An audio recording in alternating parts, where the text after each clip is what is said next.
Hola, bienvenidos a TV4. Venezuela vive un momento, una coyuntura económica y social y política también decisiva.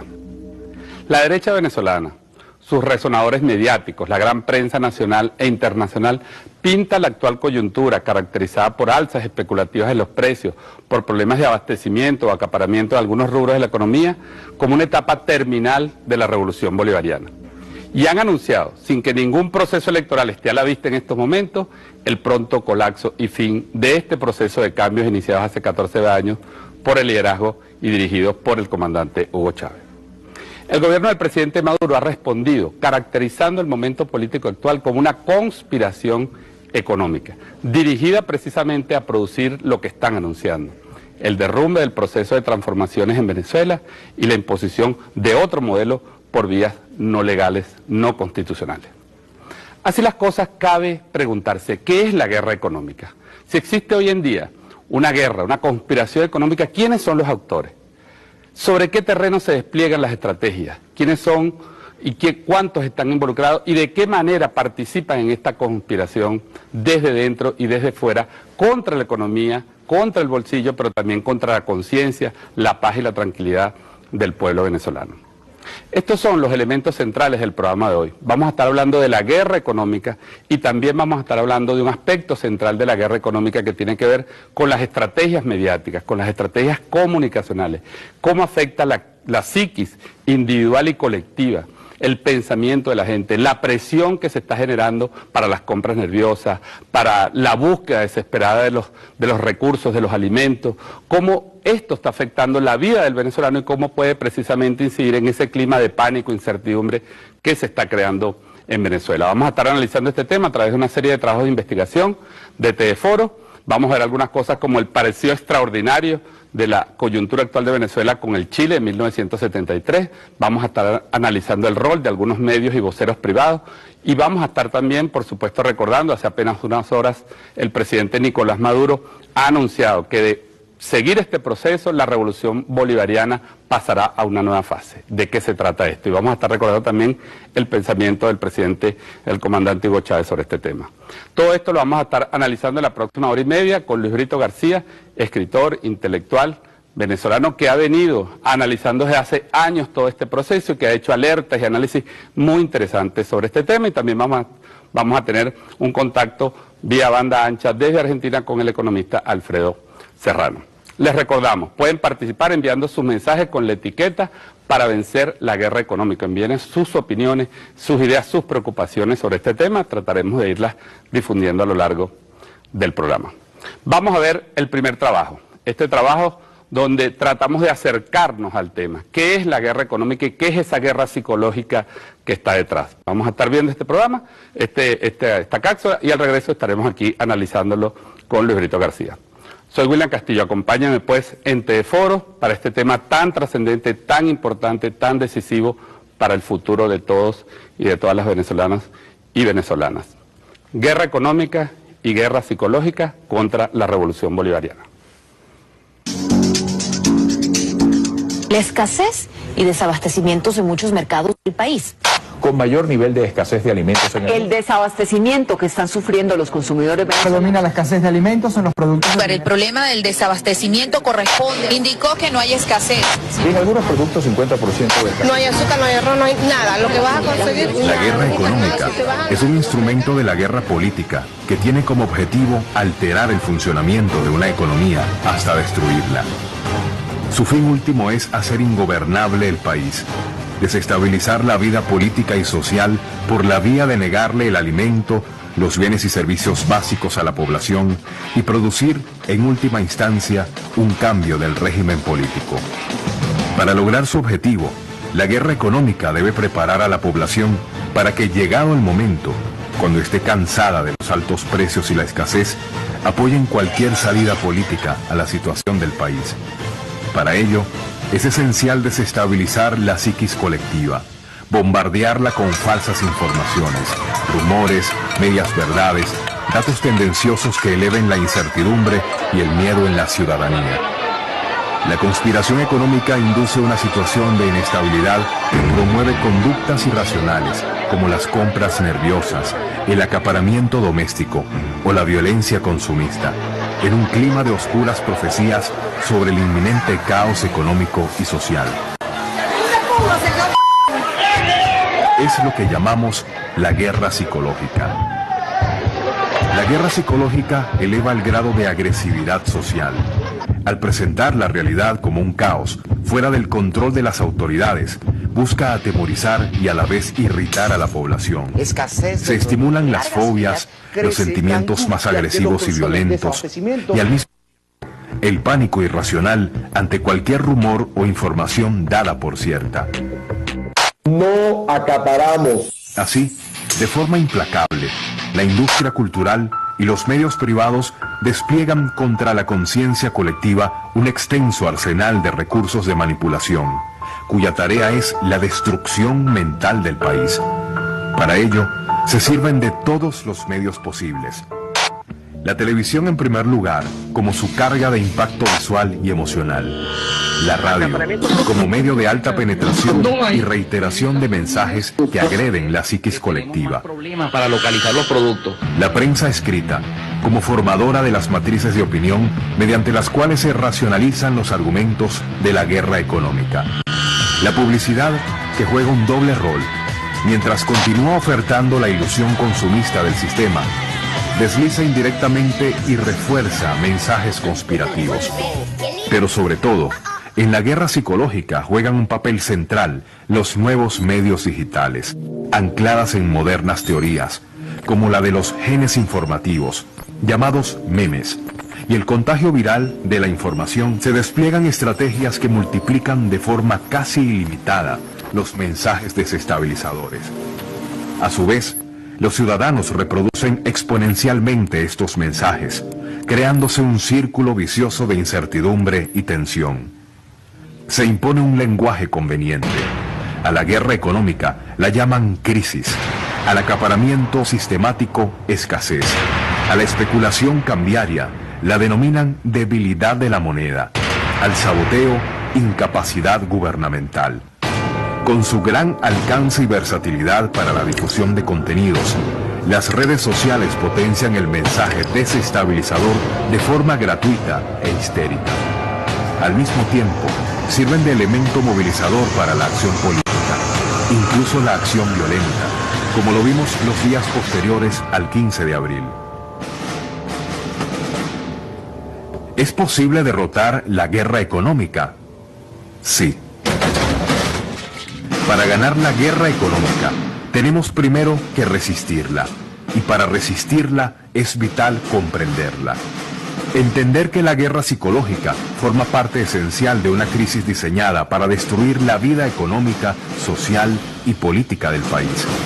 Comprender que los medios no son neutros, que detrás de los mensajes conspirativos se encuentran poderosos intereses nacionales e internacionales, transnacionales, grandes importadores, bancos, medios, especuladores, delincuentes, cambiarios y de todo tipo.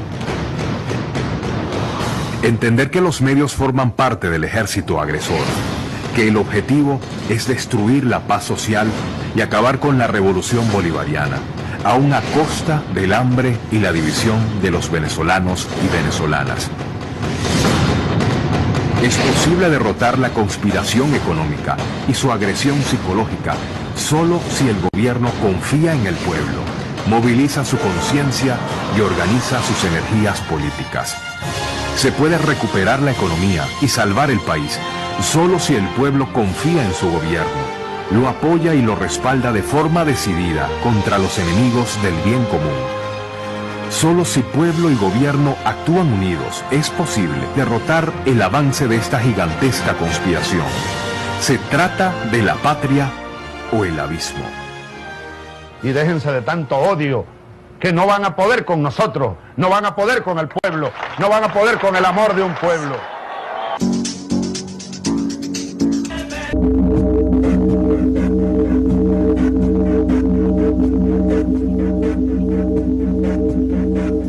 Estamos de regreso en Teleforo para iniciar esta discusión, este análisis con Luis Brito García, escritor, intelectual venezolano, pensador, que ha aportado tanto a este análisis de la realidad nacional y a quien quiero dar la bienvenida nuevamente a Teleforo. Luis Brito, ¿cómo estás? Bueno, buenas noches para todos, estoy muy bien. Bueno, encantado de tenerte aquí. Fíjate, Luis Brito, la primera pregunta quiero hacerla sobre algo que tú escribiste hace unos días, un artículo publicado en Aporrea y en otros sitios de la red, en tu propio blog. Quisiera ver si lo podemos tener allí, algunos fragmentos de este trabajo, porque nos ayuda a entender y a comprender. Fíjate, tú dices, Luis Brito, allí, ¿verdad?, que toda guerra tiene fines económicos. De alguna manera, dices, el capitalismo es rapiña de todos contra todas. Toda guerra es económica. Busca destruir y confiscar los medios de producción del adversario. Y refiriéndote a esto del tema de los bombardeos, tan de moda o tan nombrados ahorita en Siria, en otros países, dice que el objetivo de eso no es acabar con los soldados, sino con el abastecimiento. La primera pregunta que yo te hago, ese símil que tú haces, si toda guerra es económica, entonces tendría sentido hablar de una guerra económica como tal. ¿O en qué Pero estamos perfectamente, una agresión económica es una variante de la guerra. Ahí, fíjate, Clausewitz, que es el clásico de la guerra, decía que la guerra es la continuación de la política por otros medios. Pero uno podría decir que la guerra es la continuación de la economía también, porque la política y la economía van juntas. Fíjate tú, por ejemplo, cuando empezó la guerra con Japón de Estados Unidos, en Pearl Harbor, el 41, no. Años antes, Estados Unidos había bloqueado los suministros de hierro y de petróleo para Japón. Es decir, un país industrial que se está desarrollando, eso es una condena de muerte. Allí empezó un conflicto cuyo desarrollo lógico fue el ataque contra Pearl Harbor, ¿no? Pero es que había habido una iniciativa que significaba la muerte económica de Japón. Entonces, bueno, fíjate, ya mencionaste o se mencionó en el programa la operación contra Chile. Por ejemplo, pero es que tuvimos una aquí sin ir tan lejos ni tanto tiempo, en el año 2002 y 2003, hay que recordar que se intentó inhabilitar la principal industria del país, que fue Petróleos de Venezuela, Sociedad Anónima, se la saboteó, hicieron una huelga de brazos caídos, gran parte de su plana mayor se fueron, después de sabotear los mandos para intentar destruir la empresa. Paralelamente con ellos, Fede Cámaras convocó a un paro, que no fue tal paro, fue un cierre patronal. Ellos cerraron sus negocios para que la gente no pudiera acudir a comprar, a consumir, a recibir servicios. Y entonces, acuérdense, eso duró más de 2 meses y pico.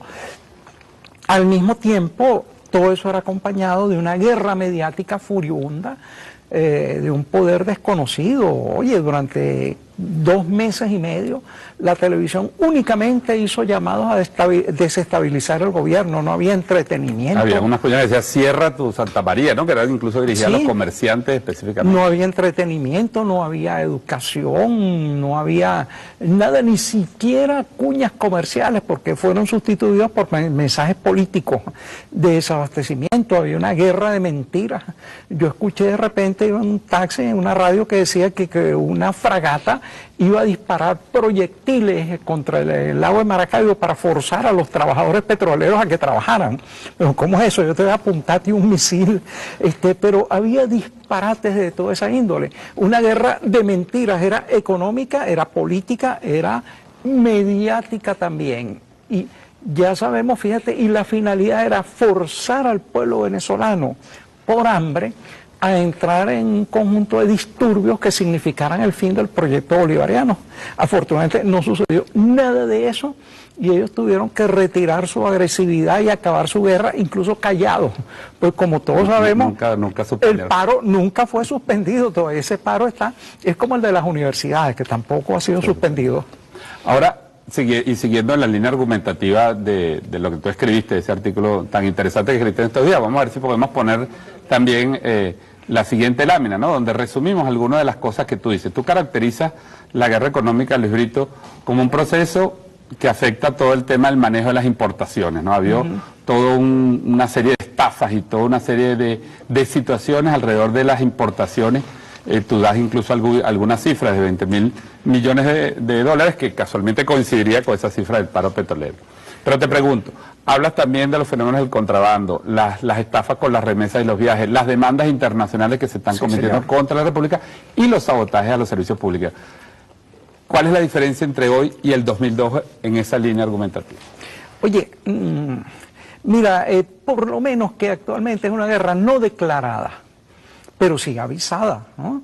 En ese momento se reunieron los altos mandos de Fedecámara, la CTV sindicalera y patronal. Marchaban incluso. Y patronal, sí. Cotepa Delgado, un humorista, dijo que se deberían de una vez casar Fedecámaras y la Confederación de Trabajadores de Venezuela, porque eran el mismo organismo. Entonces, en ese caso, por lo menos ellos aparecieron en televisión declarándole la guerra al gobierno. Ahorita no, ahorita es a la chita callando. Hacen lo mismo, desaparecen insumos necesarios, desaparecen, entre comillas. ¿Cómo es eso que desaparece un producto y entonces de aquí a 3 días aparece, pero se anuncia que va a desaparecer otro? Y cuando la gente entra en una histeria, entonces efectivamente... Consigues una cosa y desaparece otra. Desaparece, sí. Además, psicológicamente, productos que tienen que ver con el aseo personal, que el venezolano es muy consciente, es eso, el que más consume productos de aseo personal en América Latina, por ejemplo. Tú ves que eso va enfilado psicológicamente para golpear la psiquis del venezolano. Son abastecimientos planeados y estratégicos. No es posible que eso sea con cuentagotas. Falta un producto totalmente, unos días después aparece y falta otro. Y entonces después vuelve a desaparecer y todos los periódicos además son muertes crónicas de una muerte anunciada. Los periódicos venezolanos y los medios de comunicación siempre han sido como arúspices, profetas. Desaparecerá el azúcar. La profecía autocumplida. Pues. No habrá crema dental, el papel higiénico desaparecerá, etcétera. Entonces aterrorizan a la gente y en efecto se produce el desabastecimiento o se producen compras nerviosas de la gente. Entonces son medios de manipular al consumidor y también de provocar una especie de sensación de desesperanza, conforme decía la cuestión anterior, porque es cierto, sabemos que la empresa privada especula, acapara, etcétera, etcétera, pero hay leyes para evitarle hacer eso. Existe el INDEPAVI, existe una cantidad de normas, hay fiscales, etcétera. Todas esas conductas deberían ser acompañadas de sanciones ejemplares y quizá las ha habido en una cantidad de casos, pero no con la magnitud ni los resultados que la gente espera. Diría yo, todos sabemos que hay delincuentes, claro. Es cierto, el delito es universal, pero esperamos que haya una policía que nos proteja. Pero se traslada un fenómeno también de cierta impunidad, ¿no? Que la gente lo percibe al menos como exacto, una impunidad. Es la intención fundamental. Señalar el gobierno está indefenso ante esta situación, luego hay que cambiar de gobierno. Es el mensaje. Sí. Tú hablabas de Chile y nosotros lo mencionamos. Quisiera que viéramos este trabajo que lo trajimos del documental, este resumen del documental La Batalla de Chile, del cineasta Patricio Guzmán, y veamos, y vea usted en su casa, amigo usuario y usuaria de la televisión pública venezolana, si se le parece a algo o no. Vamos a ver este resumen o este fragmento de La Batalla de Chile de Patricio Guzmán.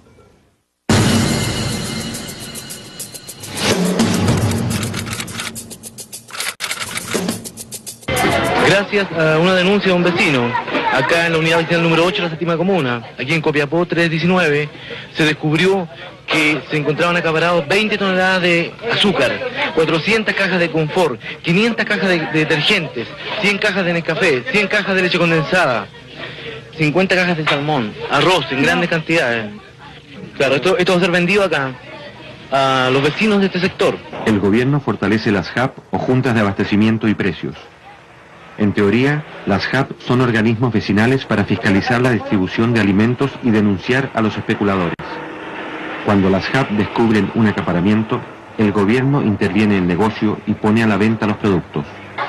Los principales objetivos de la oposición son desarticular la entrega de alimentos, agotar los stocks de reserva y sabotear las siembras para aumentar la escasez. Está comprobado que los industriales de esta industria han empezado con un boicot abierto a la producción y los trabajadores estamos en contra de eso. Durante los 3 años de la Unidad Popular, el Instituto Americano para el Desarrollo del Sindicalismo Libre, financiado indirectamente por la CIA, orienta su trabajo hacia los gremios chilenos. En el mes de mayo, una tercera parte del transporte colectivo está inmovilizada por falta de repuestos de origen norteamericano. Para protestar contra este estado de cosas, pero también para agravarlo, los dueños de autobuses particulares declaran una huelga indefinida. Con solo 600 vehículos, la empresa del Estado debe atender por sí sola el trabajo que hacen los 5.000 autobuses particulares de Santiago. Con el fin de hacer frente a un eventual paro de todo el transporte, se crea el MOPARE, Movimiento Patriótico de Recuperación, que agrupa a los transportistas de izquierda. Por primera vez, la oposición arrastra a un sector del proletariado. En la mina El Teniente, una parte de los trabajadores se declara en huelga por causas económicas. Ese mismo día y a la misma hora, más de la mitad de los 8.000 mineros continúan sus puestos de trabajo. La mayoría de ellos cumple horas extras para mantener en funcionamiento las faenas básicas de la mina. Hay que fortalecer el poder popular, los centros de madre, la junta de vecinos, la junta de abastecimientos y precios, los comandos comunales. Hay que fortalecerlos, hay que fortalecer los cordones industriales, pero no como fuerzas paralelas al gobierno, sino como fuerzas populares, junto a la fuerza del gobierno de ustedes, el gobierno popular. Los estudiantes de la Universidad Católica se convierten en los principales agitadores del paro. Un amplio sector de la clase media empieza a sumarse, consciente o inconscientemente, a las filas del fascismo. Al mismo tiempo, en la ciudad de Rancagua, se declaran en paro comerciantes, profesionales y transportistas, solidarizando con los mineros en huelga. Las Fuerzas Armadas y de Orden han actuado en el día de hoy solo bajo la inspiración patriótica de sacar al país del caos que en forma aguda lo estaba precipitando el gobierno marxista de Salvador Allende.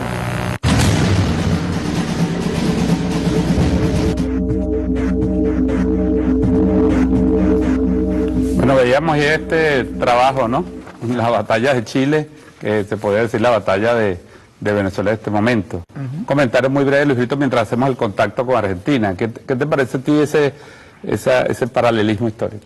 Bueno, mira, es lo que llaman un déjà vu. A uno le suena esos estantes desabastecidos, que evidentemente no estaban desabastecidos, porque después se ve cómo descubrían dónde estaban escondidos los bienes y se sacaron a la venta a precios razonables. Pues esa es una estrategia que aquí en Venezuela la hemos visto en el 2002, 2003 y la estamos viendo ahora, y la hemos visto en otras oportunidades. Porque, señores, bueno, en este país no hay memoria. Tenemos un Alzheimer colectivo. No había desabastecimiento cuando Lucinchi, no había cuando Carlos Andrés Pérez, no había cuando Caldera, no desaparecían los bienes. Lo que sucede es que cada uno de esos presidentes se asustaba y entonces llamaba a alguien del sector empresarial y le entregaba el Ministerio de Hacienda. Y entonces las presiones disminuían, y si no había abastecimiento ya eso no se mencionaba en la prensa. Entonces, fíjate tú, por ejemplo, Lucinchi aflojó toda la crítica de la prensa porque él tenía el control de importaciones del papel. Y entonces agarraba y le daba a los periódicos para que importaran lo que fuera. Y los periódicos criticaban levemente a Lucinchi, no se metían con ciertos aspectos, pues decían, si este tipo nos corta el suministro de dólares preferenciales para el papel, por ejemplo. Entonces había eso, pero no pensemos que Venezuela fue siempre un paraíso de abundancia, todo lo contrario, un país donde había 70 y pico % de pobreza a finales del siglo pasado, era un país también de desabastecimiento y de miseria. Entonces estas imágenes nos regresan a esas situaciones, pero en algunos casos han sido desabastecimientos hechos con premeditación y alevosía, para empezar para usar la jerga del derecho penal, pues. Sí, podríamos decir hasta con ventaja, porque además siguen recibiendo beneficios del Estado venezolano. ¿Cómo no? Permíteme un momentico, Luis Brito, vamos a hacer, creo que tenemos en contacto a Alfredo Serrano, economista, analista internacional desde Argentina. Lo tenemos, saludamos a Alfredo desde Venezuela. Hola, ¿qué tal? Buenas noches, William. Buenas noches, muchas gracias por compartir unos minutos aquí. Alfredo, lo que quisiéramos preguntarte, estamos haciendo aquí un análisis en Venezuela con el profesor y escritor venezolano Luis Brito García sobre esto que hemos llamado la guerra económica. Quisiéramos saber en tu opinión y en tu análisis, cómo se está transmitiendo la imagen de Venezuela a través de los medios internacionales en relación a este tema. Bueno, la ofensiva internacional respecto a esta guerra es increíble. De hecho, si hoy uno repasa los editoriales de la prensa internacional, dando dos ejemplos, uno es en Argentina, el propio Clarín establece un titular escalofriante, leo literalmente: peleas por alimentos en los súper de Venezuela, ya hay 2 muertos. La crónica es lo más alejado de la realidad, con una lógica de autoprofecía cumplida, con este intento de procurar justamente desestabilizar el país, poniendo como siempre en el riesgo, en términos comunicacionales, la cuestión cotidiana. Y el país hoy también le dedica una doble editorial, la trampa en la que se encuentra Nicolás Maduro, y una noticia también verdaderamente esperpéntica, ligando el turismo a la traída de dólares como un business actualmente casi que cubriría las mayorías en la actual Venezuela. Y fíjate, Alfredo, te preguntaría, además de esto que ha sido, digamos, consistente estos 14 años, las campañas contra Venezuela, si uno rastrea en la historia de América Latina y de otros países, por supuesto el caso de Chile, que lo veíamos hace unos minutos, es un caso ejemplar, pero uno podría decir que las crisis que se han vivido en otros países, en Ecuador, en Bolivia, donde también ha habido intentos en la prensa, ¿dónde otros aspectos, dónde otros países se muestran estos procesos de desestabilización que se convierten en opinión pública a través de la mediática? Un caso muy puntual es el argentino. Creo que en los últimos meses, años, el intento de las corridas, o sea, de incluso es capaz de los poderes económicos de tener los dólares debajo de la cama, a pesar de una pérdida de rentabilidad económica, justamente para desestabilizar economías, para decir verdaderamente que hay una corrida de dólares. Es un caso que podría uno analizar en el este europeo, como fueron aquellas corridas de dólares de aquel magnate George Soros desestabilizando monedas. Creo que hay muchos casos en los cuales la guerra económica, como dice el economista Alfredo Sayat, es el sustituto perfecto de los golpes democráticos, porque los poderes fácticos no aceptan que haya democracia en la economía, no aceptan que haya democracia en las condiciones sociales de las poblaciones, no aceptan porque han tenido históricamente el control y por lo tanto golpearían a la democracia, golpearían al Estado o a cualquiera que se le ponga en delante, incluso a las necesidades básicas del pueblo venezolano, como es el caso. Bueno, Alfredo, muchísimas gracias, ¿verdad? Gracias por tus opiniones y bueno, un saludo aquí desde Venezuela.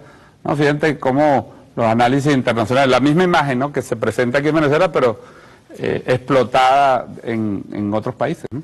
Sí, sí, sí. Por cierto, esos supuestos incidentes, que vaya usted a saber si son ciertos, uno fue de 2 hermanas que lucharon, supuestamente por un pollo o algo así, entonces en virtud de la lucha a una ya se le interrumpió el embarazo. Es decir, pero vaya usted a saber si esa noticia es cierta, y en todo caso pues no se trata de un homicidio, por lo menos intencional.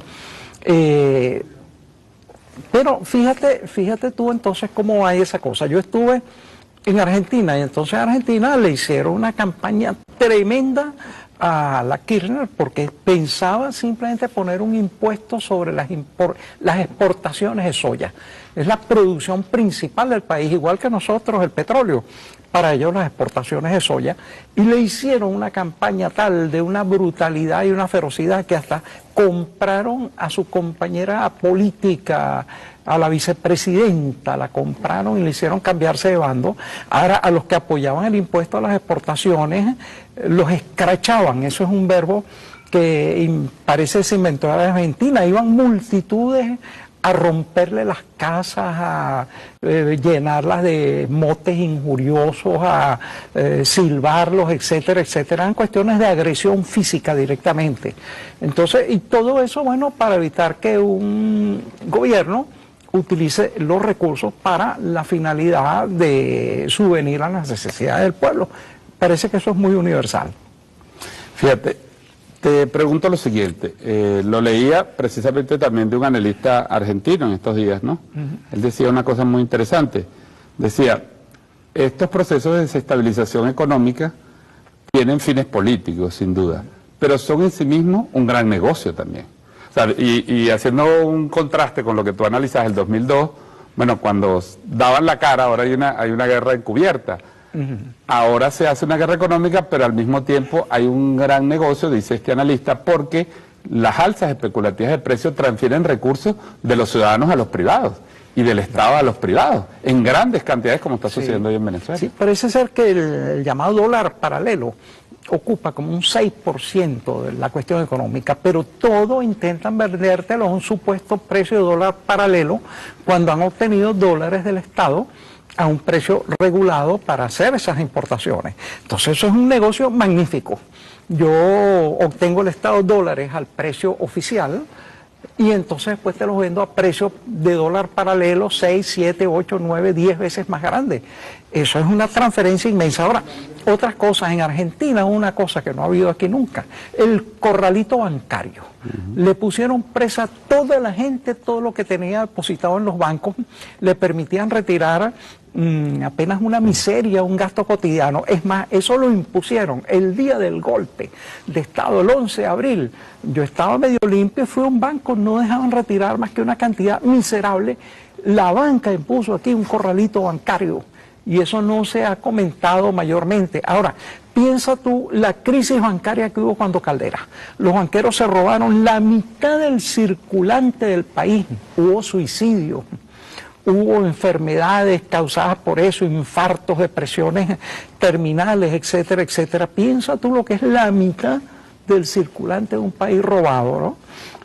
Para que veas. No, una cosa impresionante. Creo que las cifras, si mal no recuerdo, estaban hablando de 8.000 millones de dólares de aquella época. De aquella época. Hay que verle la cara a lo que era en 1994. 8.000 millones de dólares que fueron repuestos por el Estado. Por el Estado. No, porque no hubo ningún proceso, claro, salvo algunos edificios que quedaron por allí para... Como dice Eduardo Galeano, el socialismo después de todo no es tan malo a la hora de socializar las pérdidas.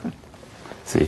Ahora bien, Luis Brito, por tu experiencia, por tu trabajo sobre el tema comunicacional, ¿qué rol, además del que es visible, pues un poco el que acotaba a Alfredo, la exageración, la manipulación de hechos, porque efectivamente el gobierno nunca ha dicho que no haya problemas en la economía. Es decir, además, vivir con problemas es la sal de la vida, para una persona, para un país, para una economía. Es decir, puede haber, el gobierno ha reconocido que ha habido sectores donde ha habido quizás retrasos administrativos, algunos problemas en cadenas productivas específicas que han generado problemas puntuales. Sin embargo, la imagen que se transfiere es de un caos total. Entonces, ¿qué rol están jugando allí los medios y cómo entender ese rol? Bueno, por la multiplicación. Primero, el efecto de profecía. Los medios profetizan que se va a desaparecer tal producto, o sorpresa, el producto sí escasea, está escondido, y además de un tiempo después reaparece. Entonces, allí hay una especie de juego del pánico. Porque entonces la gente, al sentir que no va a conseguir cosas que considera esenciales, entonces reacciona con nerviosidad, pesimismo, etcétera. Ahora, preguntémonos lo siguiente. ¿Piensan ustedes en lo que es que en un día en el aeropuerto de Maiquetía se procesaron más de 40.000 viajeros? En estas vacaciones pasaron. ¿Cómo es posible decir que hay una economía en crisis con la gente haciendo eso? Muchos de ellos eran posiblemente raspatarjetas, es decir, que solicitaban dólares preferenciales para simplemente entregarlos o hacerlos efectivos en el exterior y venir aquí y cambiarlos en el mercado paralelo. Por ejemplo, piensen ustedes, y creo que es un tema que tú estás analizando también, la enorme cantidad de espectáculos frívolos que se están trayendo para este fin de año de Venezuela a unos precios descomunales. Que por cierto, todos esos artistas cobran en dólares, de alguna parte tienen que estar saliendo esos dólares. Para los cuales efectivamente esos dólares los da el Estado. Esos dólares se los da el Estado a los empresarios porque ellos no necesitan para hacer gastos. Y entonces, ¿quién vigila, quién supervisa esos gastos? ¿Quién supervisa eso? Que es el gran problema, por ejemplo, esos 20.000 millones de dólares o más que según denunció Giordani fueron otorgados y que no tuvieron ningún tipo de respaldo, simplemente fue una enorme transferencia de dólares a precio preferencial al sector privado, no justificada por ninguna importación. Se hicieron importaciones ficticias de papel o de productos inservibles, no se importó nada, meramente se estafó al Estado. Y entonces esos dólares a unos precios preferenciales, después esa gente los manejó dentro del mercado para convertirlos a su cambio del llamado dólar paralelo, o simplemente los fugaron para el exterior. Tú dices en tu artículo, en retomo, ¿no? Y colocas en este contexto de conspiración económica también las demandas o las decisiones, vamos a decir, de tribunales de arbitraje internacionales contra Venezuela, como la que se acaba de producir contra Petróleos de Venezuela. Sí, fíjate que gracias a una campaña, pero empedernida de varios años, finalmente Venezuela se salió del CIADI, el Centro Internacional de Arreglo de las Diferencias sobre las Inversiones, pero quedaron acumuladas una cantidad de demandas cuyos montos totales son impresionantes, y entonces hay un lapso, creo que unas 20 o más demandas. Hay unas 20 o más demandas, y una sola de ellas, la que acaban de decidir a favor de la Conoco, según las aspiraciones de la Conoco, va a más de 20.000 millones de dólares también. Nada más esa demanda de la Conoco. Claro, nosotros pensamos que eso tiene un monto mucho más pequeño, pero quien decide son las cortes internacionales, no nuestros tribunales.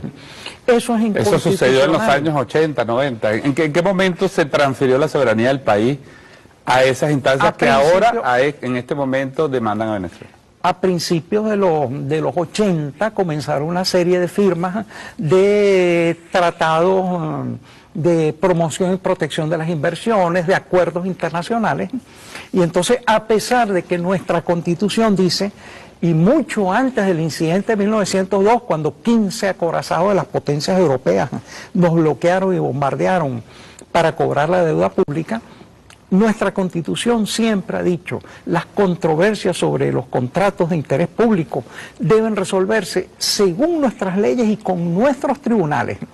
Eso lo sentó el propio Simón Bolívar en una controversia con un agente estadounidense. Los estadounidenses estaban contrabandeando armas a favor de los realistas. Bolívar, por el Orinoco, ¿no? Entiendo. Por el Orinoco, entonces Bolívar agarró y se apoderó de coletas que estaban contrabandeando. Entonces, la gente estadounidense decía, eso tiene que resolver los tribunales de Estados Unidos. Bolívar dijo, no señor, aquí hay un bloqueo establecido que ha sido comunicado a todas las ciudades del mundo, y eso lo resuelven nuestros tribunales por nuestras leyes. Hasta hoy, de repente, unos burócratas decidieron que los contratos fundamentales para la existencia del país los iban a decidir cortes internacionales. Y entonces hay unas demandas tremendas.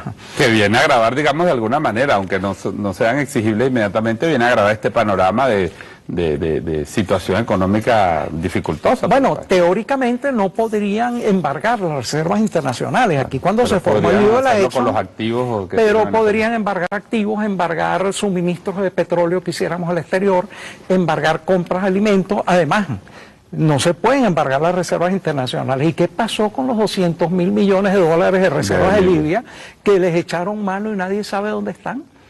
Fíjate lo grave. Menos mal que nosotros, por lo menos el oro y otra cantidad de divisas las trajimos para acá. Tú también hablas en tu artículo del saboteo a los servicios públicos, ¿no? Sí. Y el presidente Maduro, hoy lo ratificaba, pero lo estaba diciendo estos días, hay una suerte ahora de estrategia de guerrilla, ¿no? No es grandes apagones, sino bueno, vamos a apagar una ciudad, una urbanización, y hace muy difícil, por supuesto, para un sistema tan complejo como el sistema eléctrico mantener el control. Pero hay conflagraciones de una malignidad tremenda. El año pasado hubo el estallido en la refinería de Amuay, y hace poco, bueno, se demostró que eso no fue una fuga mantenida que creó una... No, que allí hubo una ruptura de un tubo específico que hizo la conflagración instantáneamente. Es decir, la prueba de que eso es un sabotaje es casi directa. Se han vuelto a hacer asaltos y además sabotajes en el metro. Hace poco había eso, que eso se había controlado, había una seguridad, pues entonces ahora están saboteando la vía de comunicación popular que es el metro. Pongamos por caso, entonces hay sabotajes eléctricos también. Fíjate, nada más fácil que sabotearon las líneas de corriente, porque eso vienen desde el Guri, por toda la extensión, es muy difícil vigilar todas las torres, y además, según parece, hasta los propios encargados de eso a veces participan en el sabotaje. Eso se hace muy molesto en algunos sitios del interior, por ejemplo en Maracaibo, ¿no? Claro. En Maracaibo, entonces hay a cada momento un corte de corriente y como en el Zulia es difícil vivir sin aire acondicionado, pues te puedes imaginar lo que significa. Pero hay otros factores muy tremendos que habría que controlar. Por ejemplo, contrabando de extracción masivo. Contrabando de extracción de gasolina subsidiada. Los bachaqueros, yo estoy recibiendo denuncias desde el año antepasado sobre eso.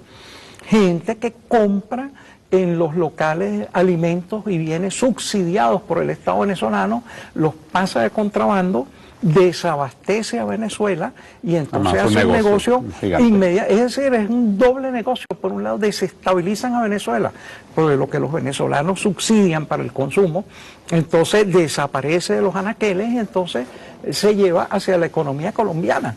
Hay todo eso, hay la cosa de los raspatarjetas, la gente que se ha especializado en hacerle un y además fraude. que cada vez que le ponen un control se inventan otra ruta. Se inventan otro tipo. Ahora dicen que Sí. de Perú y Ecuador se han convertido en los últimos destinos y hay gente que ha denunciado que van los venezolanos a comprar un pasaje aéreo que además se ha triplicado, cuadriplicado, quintuplicado los precios. Le dicen que no hay, pero los que van en el avión siempre le dicen que hay 30 o más % de gente, o sea, que compran el pasaje y supuestamente lo compran y no viajan. Y no viajan, no viajan. Pero bueno, vamos a hacer la primera pausa, Librito, y en el siguiente segmento vamos a seguir analizando esto y vamos a ver también cómo se están posicionando algunos argumentos en la opinión pública que tienen un diseño psicológico muy específico. Ya regresamos en Teleforo en este análisis con el profesor Luis Brito García sobre la guerra económica y la guerra psicológica.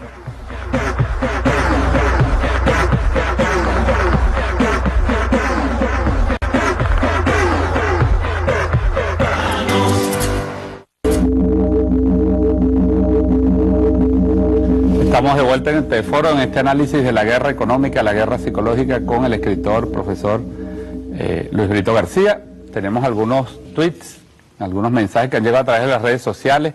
Vamos a ver si los vamos mostrando. @Tausetti escribe: vencer la guerra económica, que es nuestra etiqueta para que envíen su mensaje. Dice: vencer la guerra económica, Luis Brito, pasa por vencer las causas de la colonización cultural del consumismo y sus cañones, la canalla mediática, dice este usuario. @Rosvigis dice: tengo una duda, BTV, la guerra económica, ¿cuál es el enemigo? 15 años de gobierno socialista, ¿quién maneja el dinero? Vamos a ver qué opina Luis Brito García de esto. Te preguntan allí, bueno, ¿qué guerra económica y qué enemigos ustedes tienen el dinero? Vamos a ver si es verdad o no. Escribe María Antonieta H para vencer la guerra económica, hay que crear la Red Nacional de Centros de Acopio Comunales locales en alianza consumidores campesinos. Interesante esta idea, la repito. Red Nacional de Centros de Acopio Comunales y locales en alianza entre consumidores, ciudadanos y campesinos, lo dice María Antonieta. Y @reflexión 3, vencer la guerra económica. El capitalismo ha utilizado la estrategia de individualizar el consumo para fomentar el sálvese quien pueda. Entonces son algunas de las opiniones que han estado enviando nuestros usuarios. Ya rescato de ahí dos cosas, ¿no? Primero la pregunta sobre la duda que tiene esta usuaria de las redes, ¿no? Y el tema del consumo, ¿no? Porque además esto se produce, Luis Brito, en un país que tiene una tradición de consumo y de consumismo muy alto, entonces el impacto psicológico puede ser mayor. Sí, desde el año 1929 el ingreso petrolero superó a todos los demás rubros del presupuesto. Entonces ya puede uno decir que somos un país altamente influido por los hábitos de consumo que nos ha ido instilando Estados Unidos y Europa. Eso es así. Eso se puede cambiar, pero se puede caer, no es una cosa de la noche a la mañana. Hay que privilegiar el consumo de lo esencial sobre lo superfluo, el consumo básico sobre el consumo de mera, como diría Thorsten Veblen, de consumo ostensible, las cosas que se gastan nada más para hacer ver que uno tiene un alto nivel de consumo, etcétera. Pero yo diría lo siguiente, otra de las preguntas dice, ¿cuál es el enemigo si ustedes tienen el dinero? Lo que sucede es que ese dinero se entrega a los importadores, y los importadores, ¿qué hacen? De repente lo desaparecen, 20.000 millones de dólares sin que haya una sola cosa importada, o de repente tienen allí los suministros y demás, pero los esconden crean escaseces artificiales, porque yo no creo que de repente un producto tan complejo como la leche en polvo desapareció. Y entonces, ábrete sésamo, de la noche a la mañana aparece llenos los automercados de leche en polvo. ¿Cómo es esa cuestión? Es decir, si tú le entregas parte del juego a un adversario y el adversario no sigue las reglas del juego, pues suceden cosas sumamente graves. Y eso nos lleva al otro lado. Otra de las intervenciones que me parece extraordinaria, ¿por qué no crear una red nacional de centros de acopio comunales? El presidente Maduro dijo, creo que hoy mismo, dijo, bueno, que si la cosa seguía así, habría que cambiar un poco el rumbo de la revolución, que hacer una nueva orientación. Yo en el año 2002 saqué un artículo que se llamaba Las tareas revolucionarias de la ultraderecha, demostrando que cada vez que la ultraderecha lanzaba una ofensiva, resultaba en su contra. Intentó privatizar PDVSA, el resultado perdió el control sobre PDVSA. Dio un golpe militar, perdió el control sobre el ejército. Y así sucesivamente.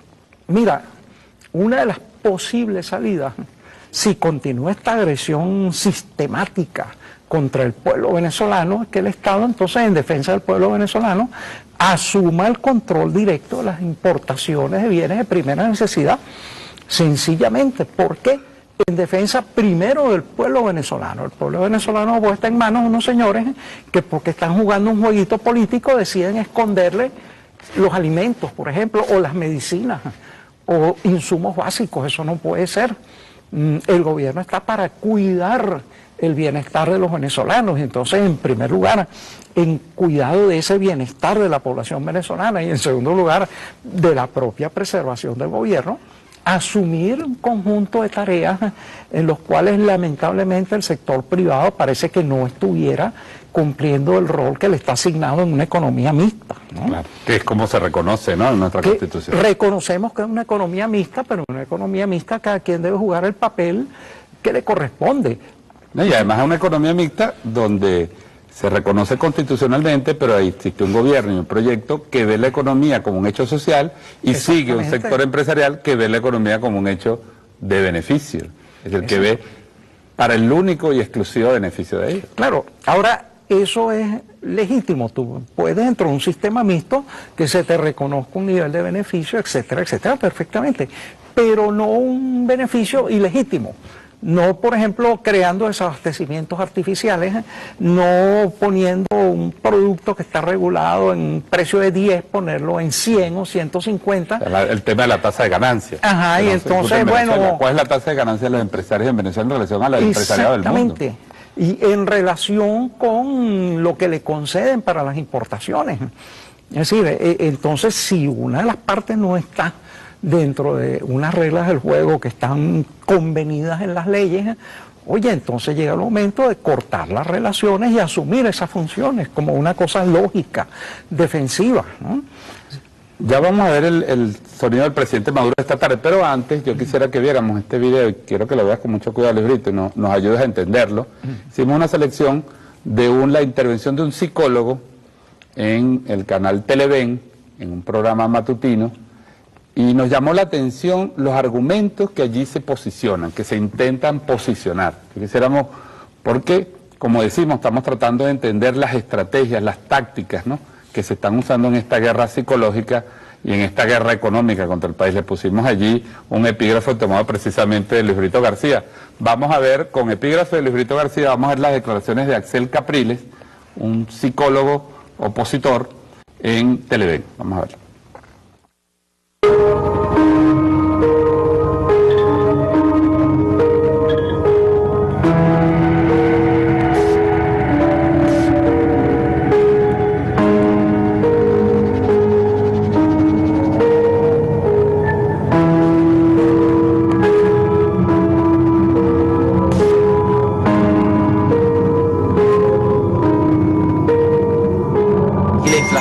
Es una enfermedad económica. Entonces nosotros estamos acostumbrados a vivir con una enfermedad como si nada pasara. Un ministro entra, le duplica la inflación del año anterior y el ministro queda allí tranquilamente, no renuncia, no hay excusa. y se va creando un efecto que es muy pernicioso para toda la sociedad, porque la inflación va teniendo un efecto mental, un efecto psicológico sobre la gente, en que devalúa la autoestima de las personas.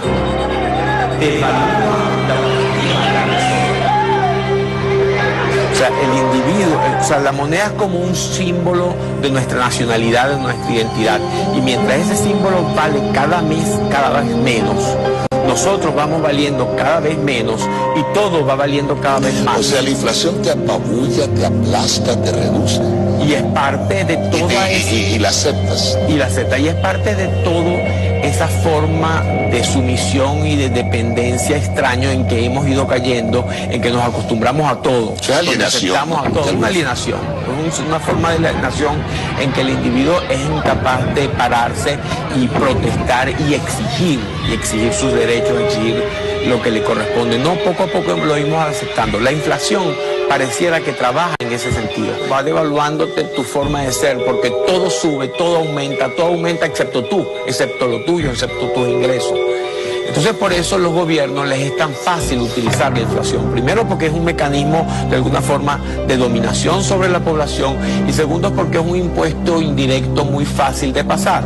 Usualmente cuando suben los productos, el responsable del aumento del producto es el portugués que te vende el pollo, el capitalista que te vende la cerveza. Pero tú atacas al que tienes más cercano. Al que tienes más cercano y tú no te das cuenta que es una política, o la mayoría del pueblo, sí quien sabe de economía, pero como la mayoría de las personas no sabe cuáles son los mecanismos de la inflación, no se dan cuenta quién es el verdadero responsable de esa deuda, de esa pobreza generalizada en que está cayendo la población, y no puede ver que es el gobierno, que no son personas específicas.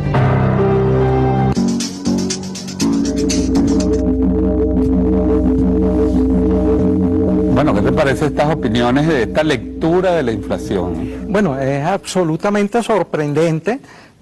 Cito, la especulación es un fenómeno producido por la revolución. Quiere decir que antes de que hubiera revolución no había especulación. Pero si la especulación es la esencia del capitalismo, por Dios santo, el sacar el mayor provecho a lo que sea, y entonces, bueno, antes de que hubiera revolución aquí, ¿acaso no fueron especulaciones? La crisis bancaria que hubo durante el gobierno de Caldera, en la cual los banqueros nos robaron la mitad del circulante del país. No había especulación cuando Carlos Andrés Pérez, en donde la inflación era de más de 2 dígitos, 100 y pico %. Y había 103 con Caldera, 103. Ajá. Y había que pagarle a un banco por un préstamo el 100%, 110, 120, 140% de inflación, con lo cual ninguna actividad productiva podía plantearse. ¿Cómo es eso?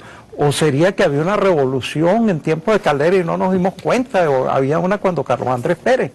Ahora, y porque salió la gente el 27 de febrero del 89, ¿qué estaba pasando, no? Claro. Entonces, ahí no había una revolución, había una contrarrevolución neoliberal que justamente produjo una liberación de precios que fue tan abrupta que la gente salió desesperada a la calle contra eso. Eso también es un problema, otro problema psicológico, que es la falta de memoria, el mal de Alzheimer focalizado o dirigido.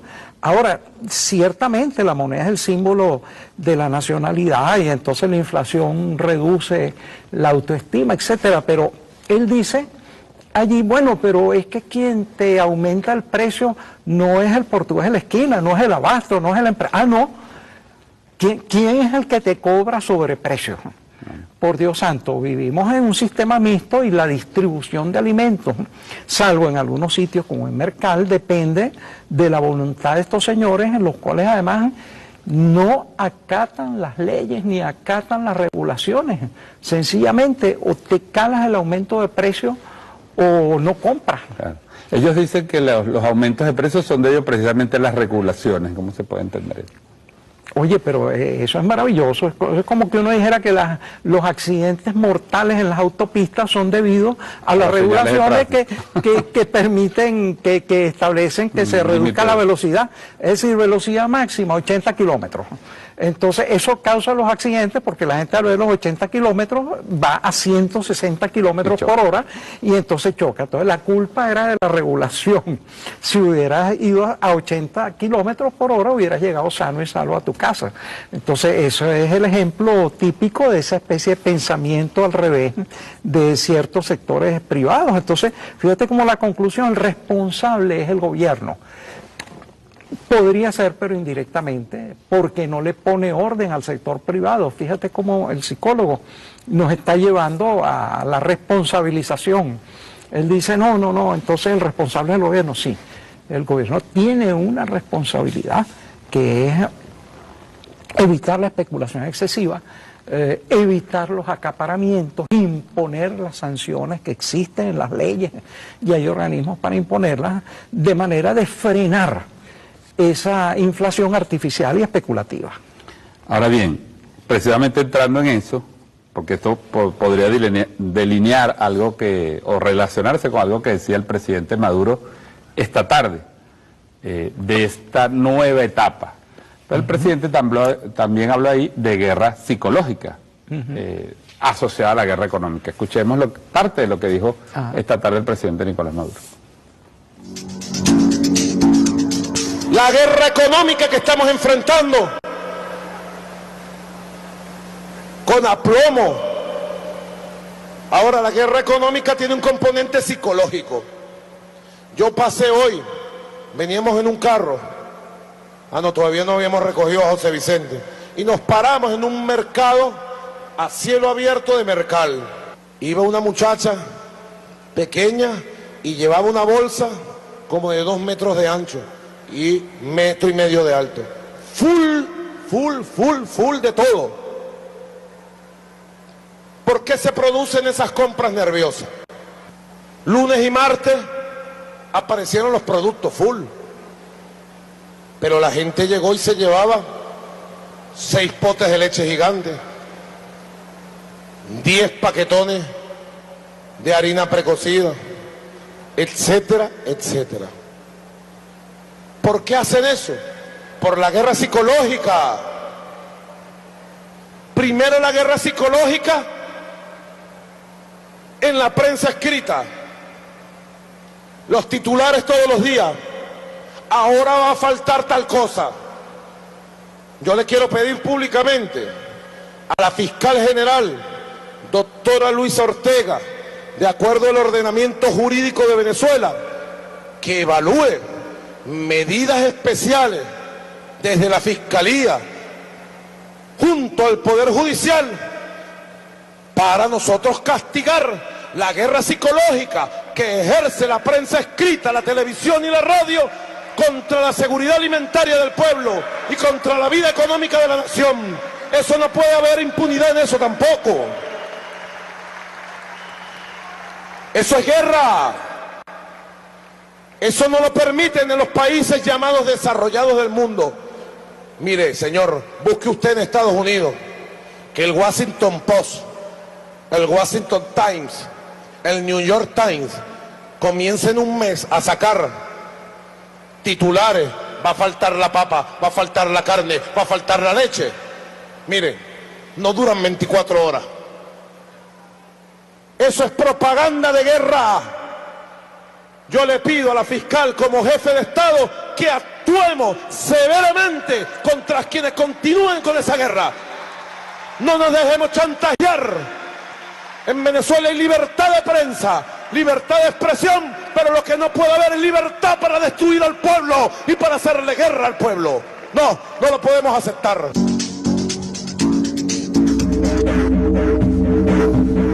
Bueno, veíamos y escuchábamos contundente el presidente hoy.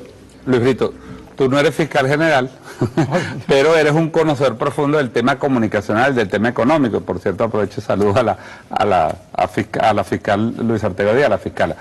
Pero te pregunto, ¿qué tipo de medidas? El presidente dice, bueno, ¿se puede considerar propaganda de guerra estos llamados, estas profecías, este uso del derecho a la comunicación, el derecho a la información que está garantizado en nuestro país para generar una zozobra que impacte la economía, la vida y la paz del país? Mira, es bueno poner dos ejemplos que son muy explicativos para el público. En los años 50, en la Basílica de Santa Teresa, parece que se cayó una vela, una chispa y alguien gritó ¡fuego!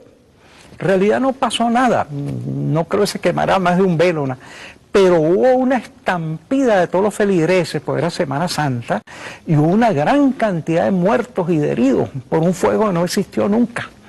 Ahora, imagínate tú cualquier banco, que varias televisoras digan el banco está XXX está quebrado, retire sus ahorros antes que sea tarde. Ningún banco resiste eso porque ningún banco tiene la totalidad del dinero. El dinero tuyo que tú le prestaste a él se lo tiene prestado a otra persona a un plazo, no le puede devolver en ningún momento a todos sus ahorristas, de modo que cualquier banco estaría quebrado. Bastara que se permitiera una campaña de desestabilización de eso y acabaría. Entonces lo mismo sucede en algún sentido cuando se dice eso, falta tal bien, va a haber una escasez de tal cosa. ¿Qué economía puede aguantar y cuánto tiempo puede aguantar una economía entonces? Una economía, exacto, mediante ese tipo de falsas informaciones, de falsas alarmas de pánico, etcétera. Pero tan importante como evitar que haya esas alarmas es un poquito sancionar a los que actúan ilegalmente. Esta cosa está regulada, el papel, el 10. No puede ser que yo vaya a comprar una libreta y me encuentro que vale 1.000 bolívares. Y entonces voy al otro comercio y me vale 1.500 y mañana me vale 3.000. Tiene que haber una sanción. Y cuando lees la prensa te dice, cómprala porque va a costar 2.000 la semana que viene. No va a haber papel de aquí a una semana. Te vas y la compras. Exactamente. Entonces, claro, hay que ir contra esa guerra psicológica que es cierta. Y una guerra psicológica puede acabar con un sistema bancario en pocos días. En pocos días. Entonces, pero también hay que ir a los hechos reales. Es decir, hay que sancionar al que pone sobreprecios, hay que sancionar al que acapara y no pone las mercancías a la disposición del pueblo. Es decir, eso es básico. Justo en el último segmento que vamos a hacer el corte, quiero que hablemos sobre las medidas que Luis Brito ve. Vamos a escuchar algunas de las que los tuiteros, que la gente que está conectada con el programa nos está recomendando para ver qué hacer frente a esta guerra económica. Ya hemos analizado profundamente el tema y vamos a ver con Luis Brito García y con la participación de ustedes, usuarios y usuarias, qué se puede hacer frente a la guerra económica. Ya regresamos con el último segmento de TVFor. El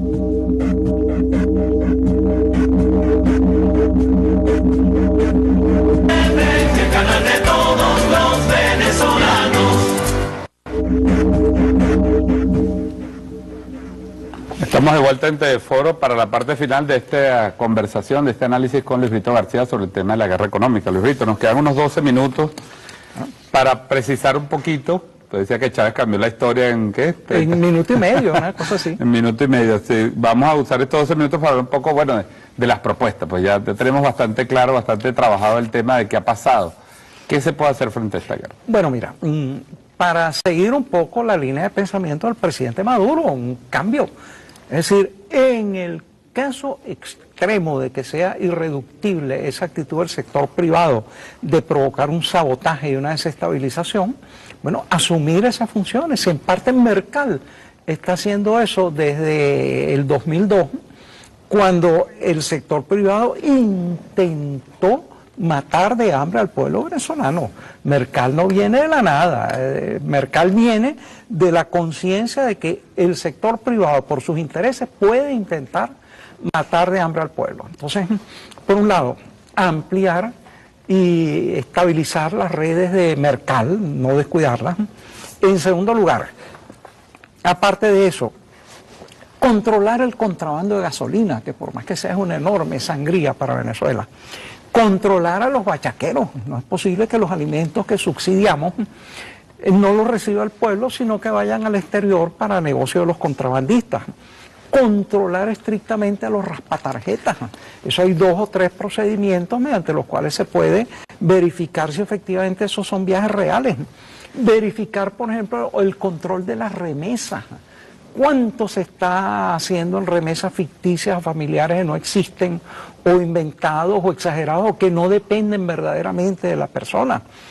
Controlar las importaciones. Hay gente que viene del extranjero a sacar el cupo CADI, algunos sacan desde el extranjero y otros vienen a Venezuela a sacar el cupo y a seguir viviendo en el extranjero. Es una cosa pero efectivamente, bueno, controlar las importaciones ficticias, en las cuales hemos visto que se llegó a un nivel de 20.000 millones de dólares que se concedieron para importaciones en las cuales no se importó nada, todo era una mentira.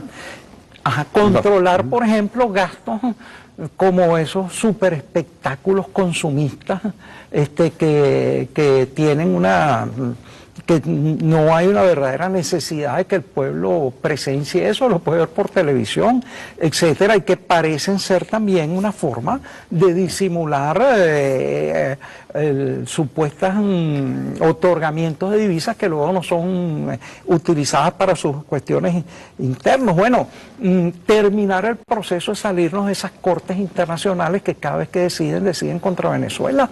Está planteado todavía el juicio de una planta televisora y entonces resulta que ahora una empresa, un ente ficticio, una persona jurídica está reclamando que le violaron sus derechos humanos.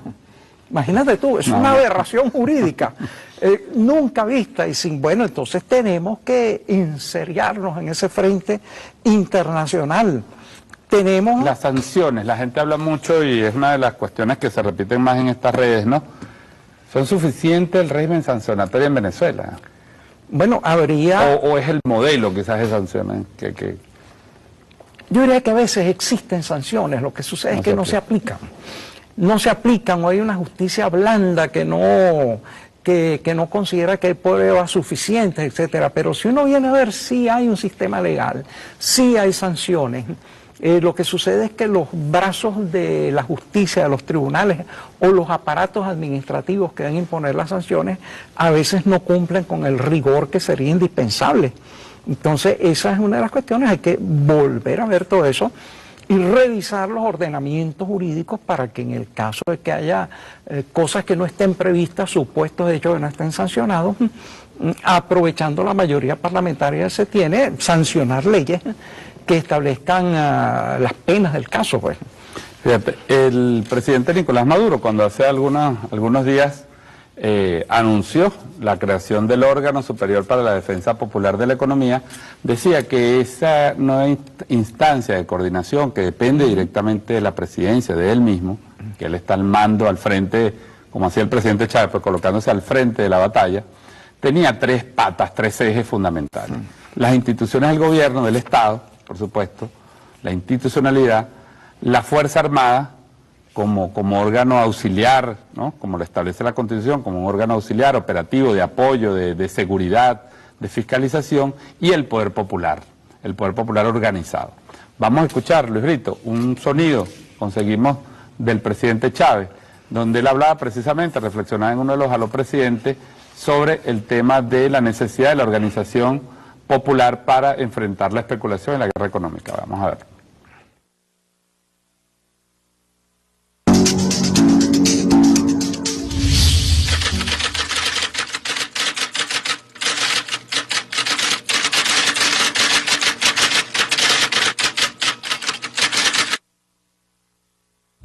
Los ricos a mí me odian, yo no tengo la culpa, ya ellos, yo no los odio, más bien los llamo y les digo lo que una vez le dijo Cristo a un rico, le dijo, ¿quieres salvar tu alma?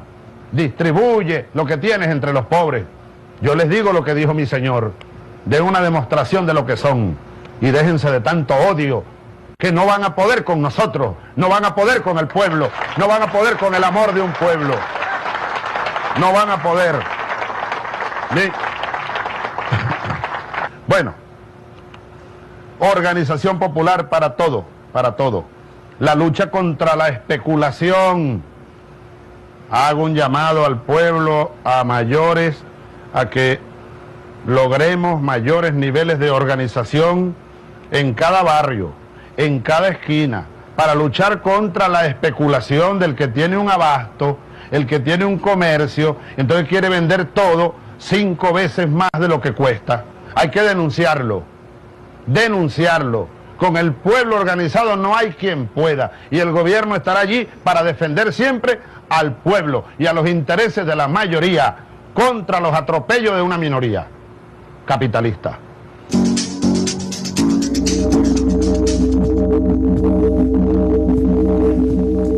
No, Luisito, hay una continuidad de pensamiento del presidente Chávez y lo que está diciendo el presidente Maduro. La importancia de la organización del poder popular, ¿cómo ves tú ese aspecto? Bueno, es que yo veo los tres elementos que él señala. El Estado, por ejemplo, uno de los elementos fundamentales de esa lucha, bueno, las instituciones del Estado, las instituciones de control de precios, los fiscales, los tribunales. Todo eso se tiene que movilizar, no puede permanecer así inmóvil. Fuerzas Armadas Nacionales Bolivarianas. Oye, control de la frontera para evitar el contrabando de extracción, para evitar el contrabando de extracción de gasolina, de alimentos, para evitar el sabotaje. Hasta de chatarra se están llevando para Colombia, la chatarra. La chatarra, todo para evitar, por ejemplo, el acaparamiento.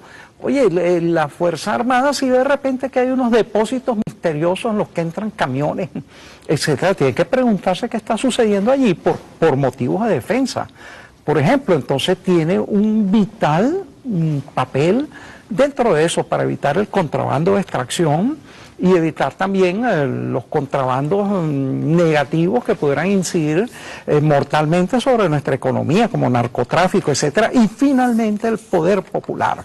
Pero el poder popular, si no está articulado con los otros dos poderes, porque efectivamente somos muy solidarios, muy participativos, pero resulta que nos cobran 20 veces lo que vale un producto y entonces, bueno, vamos a una oficina y nos dicen que llenemos un formulario, que lo tenemos que hacer por una computadora que no tenemos y que es complicadísimo, pues eso se queda dormido allí. El pueblo necesita una articulación con los poderes que él ha elegido y ha constituido, porque los ha elegido para eso, no por un juego, porque qué bonito y demás, no, se elige una autoridad para que nos defienda. Y entonces justamente tiene que haber una interacción entre esos tres poderes. Claro, el verdadero poder es el pueblo. Las Fuerzas Armadas, el Estado, son servidores del pueblo. Sirven para eso, para defender la vida, la estabilidad, el bienestar, la felicidad del pueblo. Entonces, efectivamente es correcto lo que dice Maduro, pero tiene que haber una articulación verdadera. Bueno, sin duda, algunos de los anuncios que ha hecho recientemente el gobierno apuntan en esa dirección, ¿no? Ya estamos viendo, desde que se creó el órgano anunciado el vicepresidente Jorge Arraiz hace unos días, se han hecho más de 1.600 inspecciones, se han establecido ya más de 100.000 bolívares, o sea, 100 millones antiguos de multas, que bueno, es un comienzo en 2 semanas, por efectivamente haber constatado la violación de la normativa legal. Y en materia de poder popular se ha convocado a la juventud, se ha convocado a las mujeres, Luis Brito. Ese elemento cohesionador, o sea, cómo el pueblo puede, acatando este llamado, desarrollar su propia red participativa, digamos, de verdaderamente protagonismo en el control y en la regulación de la economía. Repito, entendiendo que la economía hay que verla como la de la Constitución, como un bien social. La economía debe estar en función de la felicidad de la colectividad, del colectivo, y no en función solamente del beneficio individual. Sí, mira, la mayoría de los movimientos sociales en Venezuela son motorizados por mujeres. La participación de las mujeres es verdaderamente decisiva, es protagónica, y entonces hay que ver que las mujeres son las que están en ese frente de batalla. La mujer es usualmente la que hace las compras de la familia, la que se enfrenta a las alzas de la vida, la que es golpeada por escaseces, como por ejemplo esconden la leche, y entonces la mujer tiene que darle leche a una cantidad de niñitos que tiene ahí en formación, en creación. Entonces, verdaderamente yo creo que tiene un rol fundamental que cumplir, pero en articulación con los poderes, porque llega una madre a decir, bueno, me han escondido la leche o la han subido 20 veces de precio, y eso se queda en el lamento. Entonces, las cosas no se deben quedar en el lamento, toda queja tiene que ser procesada y traducirse en una acción. Un minuto para una reflexión final, Luis Brito, al pueblo venezolano en general, sobre el momento que estamos viviendo, sobre lo que puede esperar y el rol, precisamente lo que estamos hablando, activo del pueblo en evitar que se lleve nuevamente al país, se le haga caer por el abismo económico y por la violencia social y la paz? Mira, toda esta guerra económica tiene por finalidad destruir las mejoras que ha tenido el pueblo. Dice, no, que es destruir la moneda, que es destruir... No, es destruir el bienestar del pueblo. Fíjate tú que el ingreso mínimo del pueblo venezolano en la última década ha estado, por regla general, un 110% por encima de la inflación, hasta hace poco. Entonces, hay una ventaja entre ingresos e inflación y subida de precios. Si tú destruyes esto, estás destruyendo las conquistas sociales. El salario mínimo ha estado un 47% por encima de la inflación, del sufrimiento de la inflación, y el empleo en el sector formal ha aumentado como hasta el 60%, que antes mucho más del 50% era informal. Entonces, todas esas son ventajas acumuladas. Lo que se está haciendo es una guerra económica, pero contra el pueblo, para que el pueblo vuelva a ingresar en los niveles de 70% de pobreza que había en la década antepasada, en los años 90, etcétera, para que el pueblo de repente esté confrontado con inflación de 2 dígitos, etcétera, etcétera. Hay que entender, la guerra es contra el pueblo tiene derecho a defenderse, y esa defensa sobre todo la debe hacer el gobierno y las Fuerzas Armadas.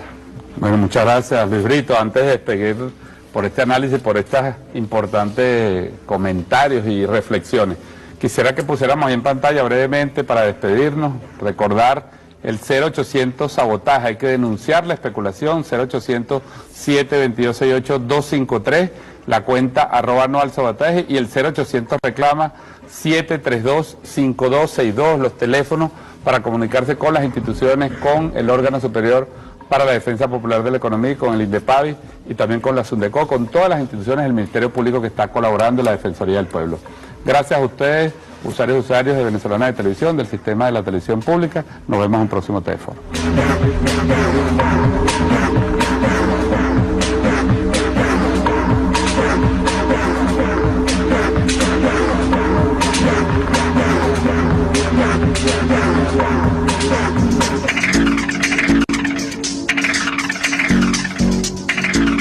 ¿De qué se trata esto? Y vamos a estar recordando también el pensamiento del presidente, el comandante Hugo Chávez, sobre este tema. Todo esto lo vamos a estar analizando en la próxima hora y media con Luis Brito García, escritor, intelectual venezolano, que ha venido analizando desde hace años todo este proceso y que ha hecho alertas y análisis muy interesantes sobre este tema. Y también vamos a tener un contacto vía banda ancha desde Argentina con el economista Alfredo Serrano. Les recordamos, pueden participar enviando sus mensajes con la etiqueta Para Vencer la Guerra Económica. Envíen sus opiniones, sus ideas, sus preocupaciones sobre este tema. Trataremos de irlas difundiendo a lo largo del programa.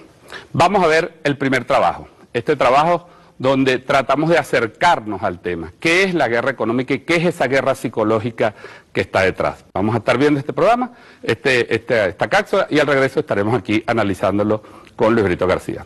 Soy William Castillo, acompáñame pues en Teleforo para este tema tan trascendente, tan importante, tan decisivo para el futuro de todos y de todas las venezolanas y venezolanas. Guerra económica y guerra psicológica contra la revolución bolivariana. La escasez y desabastecimientos en muchos mercados del país. Con mayor nivel de escasez de alimentos en el desabastecimiento que están sufriendo los consumidores venezolanos. Predomina la escasez de alimentos en los productos. Para el problema del desabastecimiento corresponde. Indicó que no hay escasez. Y en algunos productos 50% de escasez. No hay azúcar, no hay arroz, no hay nada. Lo que vas a conseguir... La guerra económica es un instrumento de la guerra política que tiene como objetivo alterar el funcionamiento de una economía hasta destruirla. Su fin último es hacer ingobernable el país, desestabilizar la vida política y social por la vía de negarle el alimento, los bienes y servicios básicos a la población y producir, en última instancia, un cambio del régimen político. Para lograr su objetivo, la guerra económica debe preparar a la población para que, llegado el momento, cuando esté cansada de los altos precios y la escasez, apoyen cualquier salida política a la situación del país. Para ello, es esencial desestabilizar la psiquis colectiva, bombardearla con falsas informaciones, rumores, medias verdades, datos tendenciosos que eleven la incertidumbre y el miedo en la ciudadanía. La conspiración económica induce una situación de inestabilidad que promueve conductas irracionales, como las compras nerviosas, el acaparamiento de tiempo, sirven de elemento movilizador para la acción política, incluso la acción violenta, como lo vimos los días posteriores al 15 de abril. ¿Es posible derrotar la guerra económica? Sí. Para ganar la guerra económica, tenemos primero que resistirla, y para resistirla es vital comprenderla. Entender que la guerra psicológica forma parte esencial de una crisis diseñada para destruir la vida económica, social y política del país. Comprender que los medios no son neutros, que detrás de los mensajes conspirativos se encuentran poderosos intereses nacionales e internacionales, transnacionales, grandes importadores, bancos, medios, especuladores, delincuentes, cambiarios y de todo tipo. Entender que los medios forman parte del ejército agresor, que el objetivo es destruir la paz social y acabar con la revolución bolivariana, aún a costa del hambre y la división de los venezolanos y venezolanas. Es posible derrotar la conspiración económica y su agresión psicológica solo si el gobierno confía en el pueblo, moviliza su conciencia y organiza sus energías políticas. Se puede recuperar la economía y salvar el país solo si el pueblo confía en su gobierno, lo apoya y lo respalda de forma decidida contra los enemigos del bien común. Solo si pueblo y gobierno actúan unidos es posible derrotar el avance de esta gigantesca conspiración. Se trata de la patria o el abismo. Y déjense de tanto odio, que no van a poder con nosotros, no van a poder con el pueblo, no van a poder con el amor de un pueblo.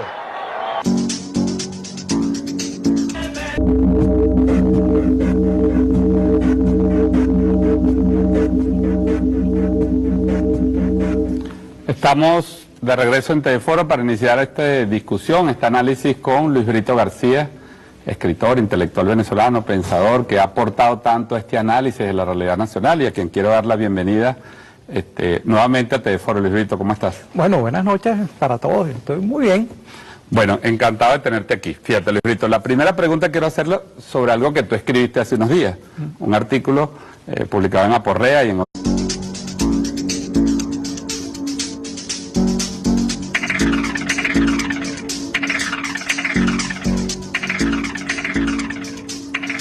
Hola, bienvenidos a Teleforo. Venezuela vive un momento, una coyuntura económica y social y política también decisiva.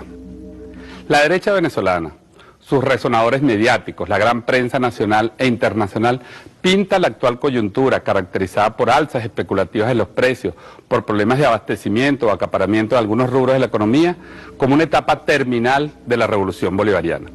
Y han anunciado, sin que ningún proceso electoral esté a la vista en estos momentos, el pronto colapso y fin de este proceso de cambios iniciados hace 14 años por el liderazgo y dirigidos por el comandante Hugo Chávez.